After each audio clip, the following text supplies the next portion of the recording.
ngejelasin dulu ya. Jadi kalau misalkan kita bikin, misalkan ini kita punya, ini adalah jadi ini adalah PC kita gitu ya, ini adalah PC-nya gitu. Terus kita udah install Python kan gitu ya, kita udah install Python misalkan 3.6 gitu. Terus kita udah punya package-nya ya, kita udah punya package-nya misalkan NumPy, Django misalkan ya, dan sebagainya. Nah di sini kalau misalkan kita lihat ya, ini kan Python dia punya versinya, oke. Terus kita punya NumPy, dia punya versinya. Terus misalkan Django kita punya versinya. Nah, terus misalkan di sini kita bikin project nih, kita bikin project gitu ya. Nah, kita bikin project ini terlalu besar. Nah, ini kita punya project nih di sini. Terus kita misalkan punya project ya, kita punya project. Ini ada misalkan kita punya main.py ya. Nanti di sini misalkan dia pakai apa aja? Misalkan dia pakai Django gitu ya. Terus dia pakai NumPy ya, terus ada misalkan yang lain gitu, misalkan ada Scrappy dan sebagainya. Gitu. Nah, terus misalkan kita bikin lagi project yang kedua di sini. Ya, kita punya project yang kedua. Nah, terus misalkan ini misalkan dibuat tahun 2000 sekarang itu 18 ya, misalkan 2018, ini 2019 gitu.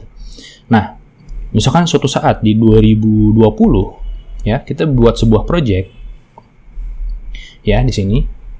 Nah, somehow kita ternyata sudah mengupdate ini semua gitu. Jadi ini misalkan kita update ya. Kita update Python-nya, misalkan udah keluar Python 3.7, terus misalkan Django-nya yang sekarang udah ada versi 2, terus misalkan jadi versi 2.5 gitu ya, misalkan ada perubahan, terus NumPy-nya tiba-tiba jadi versi 2 gitu, diupdate. Nah, yang ini ya, yang kita punya project ini, dia tuh dependensinya itu adalah NumPy yang lama ya. Masalah nggak kalau misalkan project ini kita udah di-save, terus suatu saat di 2020 kita mau pakai lagi, atau di tengah jalan tiba-tiba kita nge-update package kita. Nah, ternyata sintaksnya ini berubah gitu. Berubah. Masalah kan? Nah, kalau ini berubah, nanti program kita nggak akan jalan gitu, karena NumPy yang dipakai itu adalah NumPy yang 2 tahun yang lalu saat di 2020 kita mau ngedevelop lagi project yang ini gitu. Nah, itu jadi masalah gitu. Jadi kita harus ganti lagi sintaksnya gitu ya, biar kompatibel dengan package yang udah ada, yang kita update gitu. Nah, ini jadi masalah. Nah, solusinya gimana? Solusinya adalah, jadi ada yang namanya virtual environment. Jadi kalau misalnya kita punya PC di sini, gitu, kan PC kan dia punya directory Python ya. Pythonnya gimana sih Python? Nah, gitu. Bener nggak sih? Python. Bener ya? Directory Python. Terus kan dia punya dependensinya banyak gitu ya, si library-nya. Nah, kita bikin, misalkan kita bawanya sebuah project nih, ya. Nah, kita buat dulu di sini yang namanya virtual environment gitu. Ini adalah virtual environment-nya gitu. Isinya apa? Isinya juga ada lagi Python-nya di sini. Ada Python-nya, ada package-package-nya gitu ya. Nah, ini virtual environment-nya dia itu khusus untuk si project ini aja. Jadi dia kayak gini gitu. Ya. Jadi dia virtual environment itu lokal. Nah, nanti kalau misalnya kita punya project yang lain di sini gitu, kita punya project lagi gitu. Nah, kita taruh juga di virtual environment yang lain gitu. Ya, virtual environment yang lain. Di sini ada Python-nya lagi gitu. Terus ada package-nya lagi.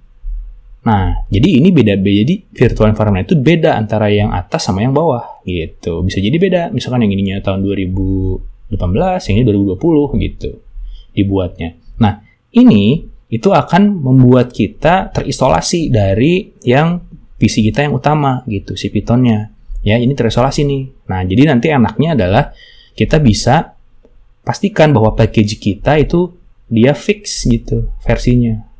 Ya, fix versinya. Jadi kita nggak, kalau misalnya kita ngupdate yang di sini, yang ini nggak akan berpengaruh. Misalkan kita bikin yang 2020, kita update di sini aja, nggak akan pengaruh sama yang 2018. Jadi itu adalah virtual environment ya. Jadi ini kalau misalnya kita bikin project development gitu ya, development software dengan menggunakan Python, kita harus buat lebih baik menggunakan virtual environment. Jadi dia terisolasi gitu ya dari update yang ada di sini gitu. Jadi misalnya kita install lagi yang lain gitu kan, nanti package-nya dia ngikutinnya ke sini. Nah, kita pengennya dia virtual environment-nya itu terkonten di situ. Gitu. Oke, sekarang gimana caranya buat virtual environment? Jadi ini kunci ya. Ini adalah kunci sebelum kita membuat project gitu ya di